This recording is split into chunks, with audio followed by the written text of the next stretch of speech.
गईलू प्यार के बात के हम तुहरे ला रोइले रात के। भूल गईलू प्यार के बात के हम तोहरे ला रोइले रात के मिलल का कपड़ा उलल का याद कर हर जाई हो। जब जब याद तोहरे आई हो ए जान दर्द न सहाई हो।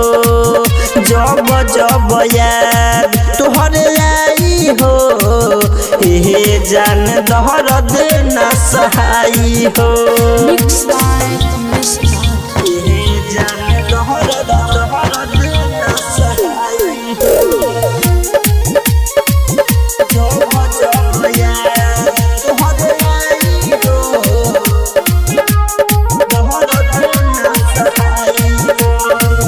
देख के दर्दिया सुन जान दूसरा से बतियावे लगलू। हमसे ना मिलावे लू नजर अब चाल चिन्हावे लगलू। तोहरे चलते धमकी हमके देते बट तोर भाई हो।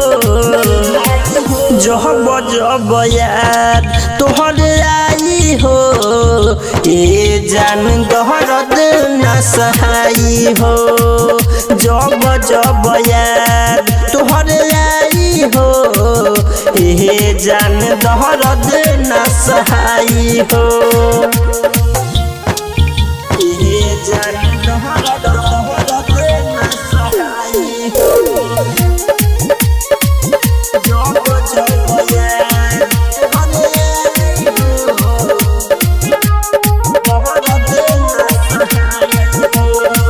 छोड़ देलू हमारा के जान तू तो सफा बर्बाद कई के।